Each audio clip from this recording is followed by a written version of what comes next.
அஸ்ஸலாமு அலைக்கும் வரஹ்மத்துல்லாஹி வபரகாத்துஹு. அல்ஹம்துலில்லாஹி வஹ்தா வஸ்ஸலாத்து வஸ்ஸலாமு அலா மன் லா நபிய்ய பஅதஹு.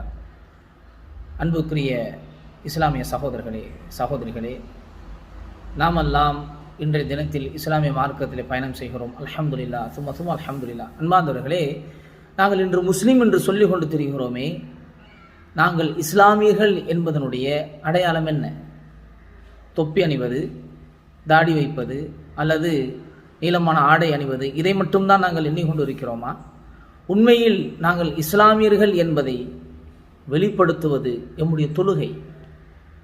நாம் அல்லாஹ்வை தொழுவது, ஆனால் இன்றைக்கு அதை தவிர்த்து எல்லா விடயத்தையும் செய்வோம். ஆனால் தொழுகையில் கோட்டை விட்டு விடுவோம்.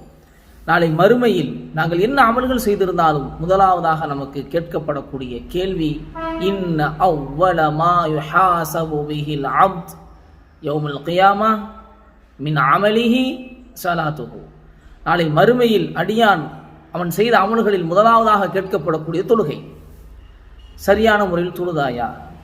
நான் சரியான முறையில் தொழக்கூடியவனாக இருக்கிறேன், ஐவேள தொழுகையை சரியாக நான் பின்பற்றக்கூடியவனாக இருக்கிறேன் என்று சொன்னால், ஃபஇன் ஸலுஹத் ஃபகத் அஃப்லஹ வ அன்ஜஹ, அது சரியாக இருக்கும் பட்சத்தில் நாம் வெற்றி அடைந்து விடுவோம், ஈடேற்றம் அடைந்து விடுவோம்.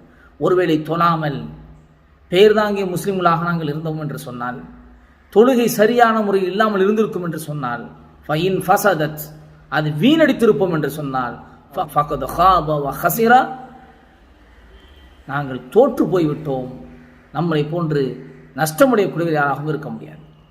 ஆக அன்பார்ந்த இஸ்லாமிய சகோதரர்களே, சகோதரிகளே, தொழுகையில் நாங்கள் கவனம் எடுக்க வேண்டும்.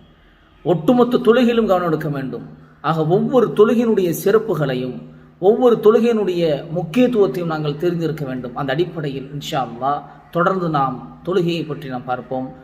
அடுத்த காணொளியில் நாம் தொழுகையினுடைய முக்கியத்துவத்தில் ஃபஜ்ருடைய தொழுகை சம்பந்தமாக அது என்னென்ன சிறப்புகளை உள்ளடக்கி இருக்கிறது, அதை தவறவிட்டால் என்னென்ன பாதிப்புகளை நாங்கள் அடைகிறோம் என்பதை பற்றி சுருக்கமாக பார்ப்போம். அல்லாஹ் ரப்பல் ஆலமீன் அனைத்து தொழுகைகளையும் அசட்டை இல்லாமல் பரிபூர்ணமாக நேரத்திற்கு நாம் அதை நிறைவேற்றக்கூடிய ஒரு வாய்ப்பை அல்லாஹ் ரப்பல் ஆலமீன் உங்களுக்கு எனக்கும் தந்தருள வேண்டும் என பிரார்த்தனை செய்வோம். அஸ்ஸலாமு அலைக்கும் வரஹ்மத்துல்லாஹி வபரகாத்துஹு.